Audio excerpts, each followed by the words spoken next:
is advised.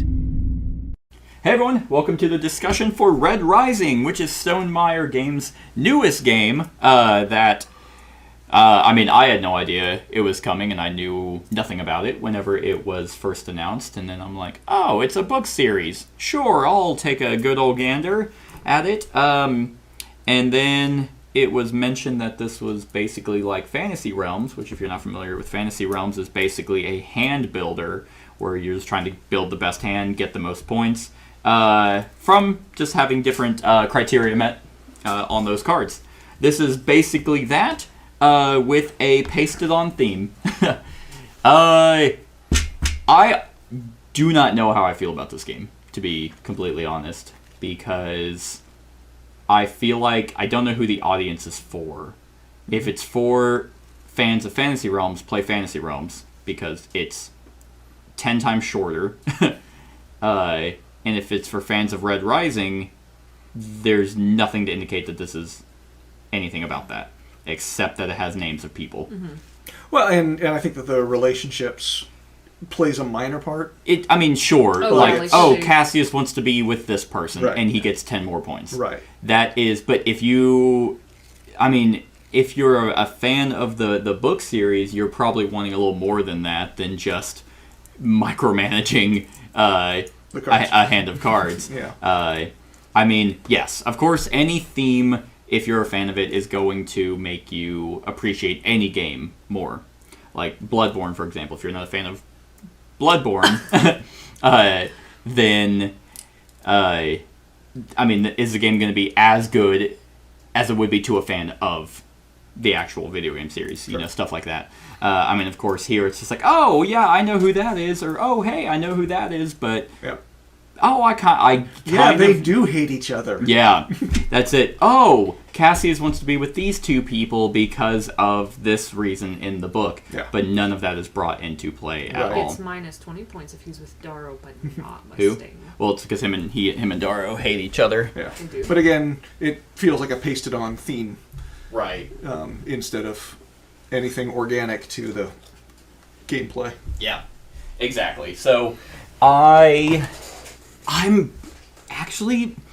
Alright, well, first, what do you guys think? I thought it was okay. That was okay? A little long for what it is. Overly complex, but, that's also just my personality. Yeah. But, just getting the right combinations, then having to trade them out, and then finally I got a good set of cards, but the game's not over, so I got to throw one of them away. Exactly. Yeah. And I've only got 5. Well, now I have 6. Now you have 4. Mm-hmm. Yeah, That's a huge penalty, losing a card. Oh, absolutely. 20% of your hand. Yeah, when a game... Yeah, exactly, and it's like... you have to basically top deck and hope you get something that just lets you take another card so you can get back up. Mm-hmm. If you're basically down, if you're less than 5 cards, you are not winning this game. It's hard to say. Hard to see unless you're incredibly lucky. Because I wouldn't have gotten a third of the points just came from having 6 cards that happen to be in the right combination. Yeah. If you have more cards, that is inherently more points. The Morningstar is 35. Oh, it's only minus 15 if you don't have this other person. True. Then it's like, okay, that's still 20 points that you get just from having an extra card in your hand. Yep. I think he shot himself in the foot by saying he built this off of Fantasy Realms. Yeah. Because Fantasy Realms is exactly this. Mm-hmm. And this game took about 45 minutes. Fantasy Realms takes 10. Yeah. And there's no weird, kind of like what you mentioned, of like, man, I really like my hand. Well, the game's going to be another 20 minutes, so I guess I don't really get to keep it. And he put in that scout mechanic where all you're doing is really just trying to hurry the game up. Mm-hmm. Oh, I want to keep my hand, so I'm just going to do this. All right, boom, going on the Institute, or boom, moving up the fleet just to heat. I was going to say meet and hit. No. Just to hit one of the end game criteria. That's true. So it's not really a clever way to end it. Or I don't think in Fantasy Realms there's anything that has a take that element. And this game does. So you're kind of like, I'm going to play this card and, oh, yeah, you had 7 helium, now I'm going to take one from you. Mm-hmm. And now that's not one of the criteria met, so now the game's going on even longer. Mm-hmm. So it just has a lot of weird ideas and the theme itself does not shine here. And I've only read the first book and a little bit of the second one, and I really liked the first book. So yeah, I mean, it was nice seeing the art of the characters that I'm like, this character is really cool. That's kind of what he looks like. Okay, now, so when I go back, I can kind of envision, what he looks like, but that's not a compliment really to the game itself. Right. Kat, what do you think? It was okay? I think the length really kind of spoiled it. Is really what it comes down to for me. I mean, like, it's produced beautifully. It's a gorgeous game. It's just too long. Yeah. It's just too long for what it is. Like, and I was like, oh, maybe it'll get better, and it just maybe like a little. It just overstayed its welcome. Yeah. I mean, nothing really specific other than it just didn't. Right. I mean, because you're also in Fantasy Realms, you have like 50 cards or something. Yeah. Right. Where if you're looking for a specific type of something, you're most likely going to get it. Yeah. Yeah. Or if not, then you can just quickly burn it, and even if you don't get a great hand, the game took 10 minutes. So you're not sitting there with a shit hand for an hour. And in here, there were literally 0 good combinations in a game all about building good combinations. Like, I didn't want any of the cards in my hand. I couldn't find any cards that I wanted. And whenever it came to... Sorry, go ahead. No, finish your sentence. I was going to say, and whenever a card did come in that I was like, oh, that might be nice. Oh, I'm just going to cover it. And it's like, okay, well, now I can't take the one card out of these 15 that I want. Yeah. So I guess I'll just, twiddle my thumbs and masturbate in the fucking corner until hopefully that card's available. So then I can be like, yay! Or you happen to draw one of the 3 or so that lets you take one from further back in the Exactly. So there's absolutely too many cards to come up with any type of strategy. Yes. Like, you basically pick a card from your opening hand and be like, I will try to do this one.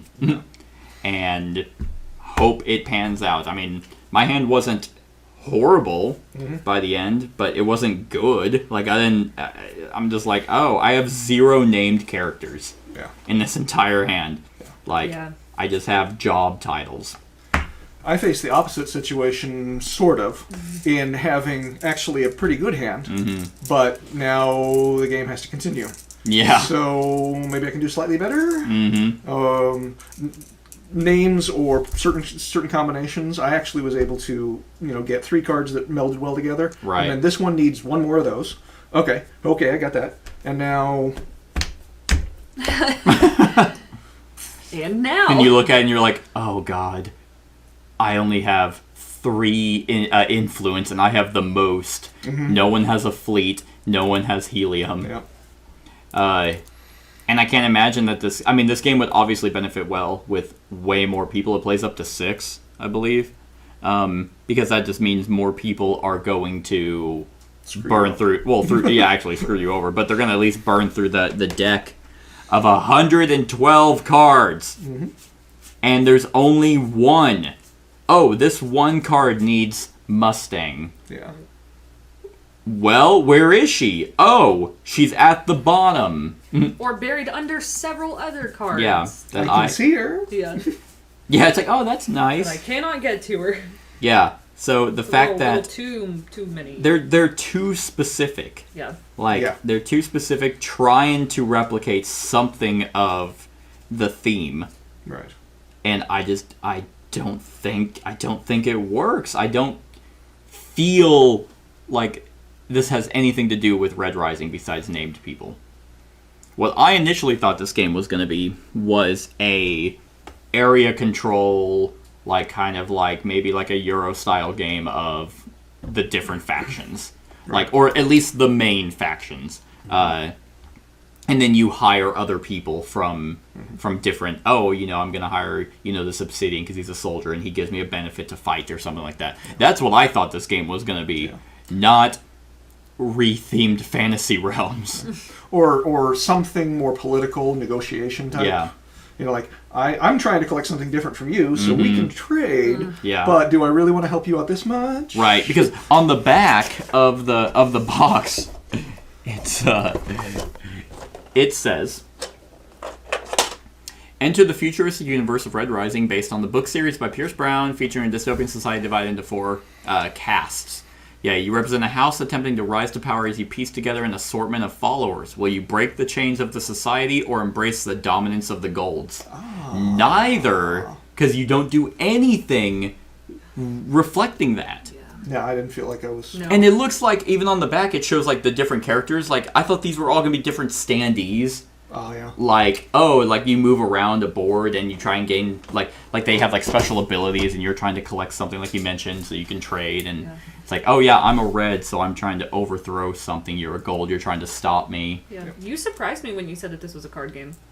Exactly. I was very surprised it wasn't an actual board game. I mean, it's a bloated card game. Yeah.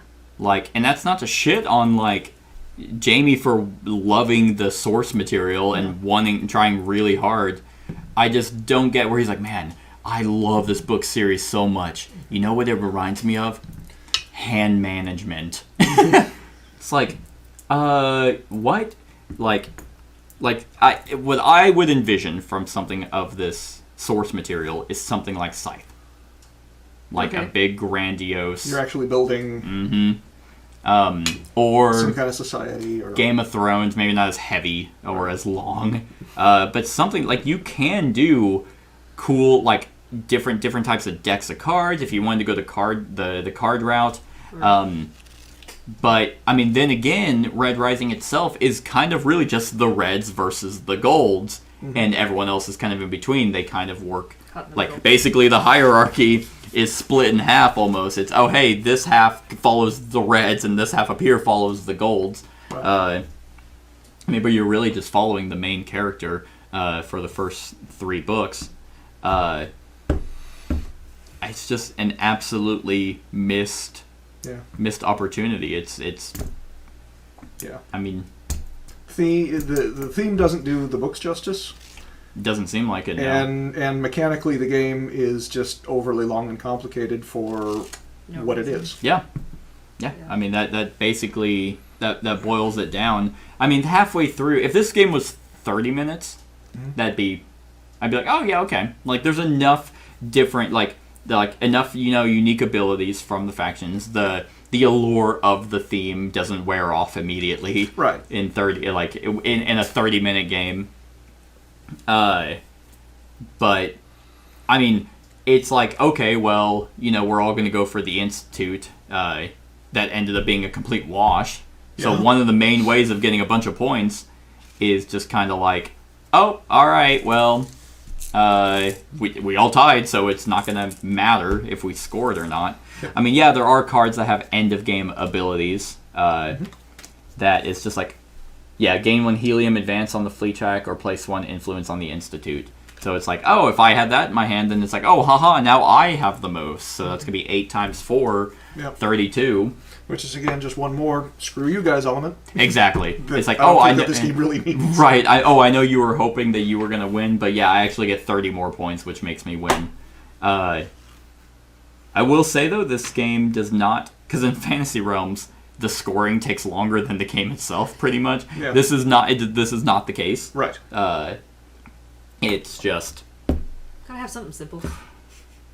I was really excited for this one. I know. Because I really, really liked the first book, and I'm liking the start of the second one. I'm hoping it doesn't just turn to shit, which apparently... They're all playing cards for 3 books. He's like, oh, wow, okay, never mind. No, it's gonna do exactly what Hunger Games does. In Hunger Games, shit just hit the fan. Everyone's dying to overthrow whatever the government, pretty much. I'm guessing the exact same thing is gonna happen. So it's just like, ugh. Yeah. It's like, I like a lot of these characters. I don't want most of them to die, but they're gonna. I've already spoiled one thing for myself because I had to know. Darrow dies. He does, as far as I know, he does not die. Oh, I mean, I guess he could with the 3rd book. Well, it's the second saga. Yeah. Because there's 3, or there's 6 total. As far as I know, he is still alive, because Mustang is still alive. I don't know shit about anything. I don't know shit about Buck, so... Nice. But, yeah, the 6th book is not out, but I believe that ends it. That ends the saga. Unless the game makes it so popular that they need to He just continue keeps on in some way. he just keeps trying. Yeah, I hope not. I hope not. It's hard when stuff is based off things that you like, and you're like, I'm gonna like this, and you don't. And you're like, I mean, because "Ah." if you think about it, there's 112 cards. There's 1, 2, 3, 4, 5, 6, 7, 8, 9, 10, 11, 12, 13, 14 different casts. Oh, I already read that on the back of that. Wow. So they're trying to. So that means. And you only get 5 cards. And you only for the get most 5 part. cards for your entire hand. Yeah. And guarantee you, every time I top deck, I was getting rid of a green, I drew another green. And I'm like, I don't want any of these. Oh, yeah. The brown I got rid of that needed a red, I got rid of him and I drew a red, and I was like, Yeah. oh, okay. I mean, it is interesting that you can get rid of a person, go grab from somewhere else, and then you potentially get that person back. Like the Diana, like that's how I cycled helium Yeah. the entire time. But yeah, the fact that there's so many different colors does not do this game justice, because you're never going to find someone, unless it's a very vague one. Oh, this one wants to be with a violet. Right. Sure, but you know there's not going to be a ton of violets in the game. There's going to be, like, I don't know what the differentiation is. Like, I don't know how many golds there are to whites to silvers to... Yeah. I mean, if you assume that it was all evened out, I mean, it's what is it? It's 112 divided by 14. That means there's 8 of each faction. But that's probably not the case, because And there's we didn't more. even see half the deck. Yeah. So yeah, it just this one super flopped. Yeah, that sucks. But I like the art, and I like the yeah. I like all the production quality myself. Oh, sure. Yeah. I The mean, wolf tray is really Even cool. even the red copper cubes are fine with me, but yeah, they don't fit the color of the... And I oh, definitely- these, yeah. You made the remark The earlier Mars. that like you couldn't tell what color they were, and they do have that quality where if they're out of a good light or they're just at a weird angle, that you're kind of like, oh, what? Yeah, it's like I couldn't tell. The Yeah, same. colorblind people would not be able to No, not at all. have anything done. I like how the golds have like that little foil. That is really on pretty. The side. Yeah, Yeah. it is really pretty. It's the only. Now, to be fair, colorblind people, they do actually say what color the faction is, what color the That card is is true. on every card. Yeah. Yes. But I'm thinking of like these cubes and these markers. The finer things. No. Color differentiation is going to be a serious Yeah, problem. I mean, and these really serve zero purpose. yeah. Except that they're oversized cards.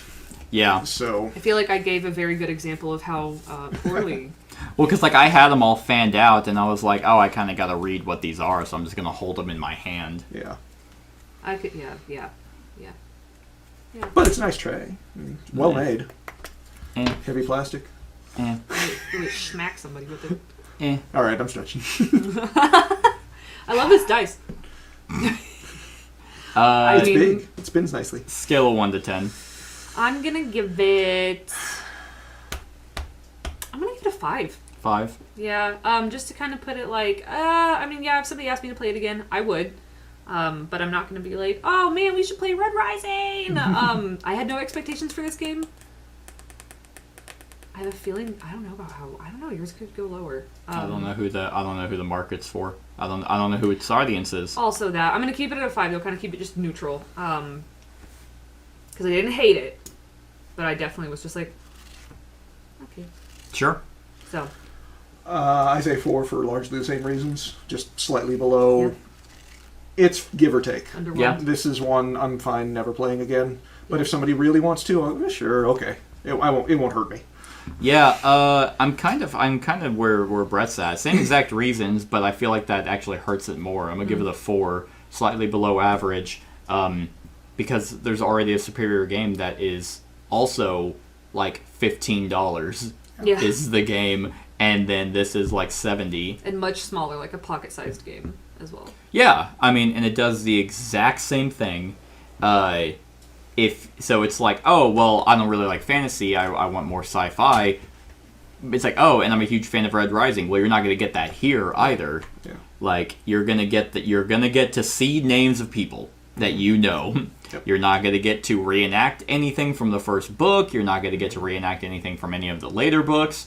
The abilities of certain characters, named characters, which are few and far between, are not they're so loosely themed that you'd have to stretch to figure it out. You would have to read all the books and be like, oh, I know why this one wants to be with this one. Mm-hmm.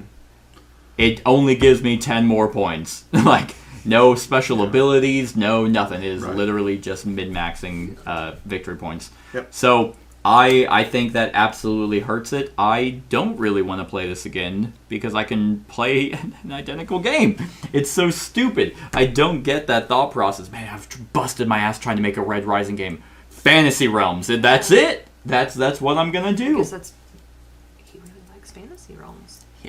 You know, you can like games and then make different games. He should know that. Like, I don't know. I don't know. The box art is awesome, though. Oh, yeah. Yeah.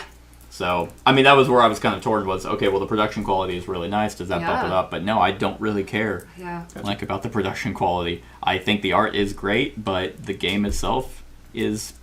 seriously flawed.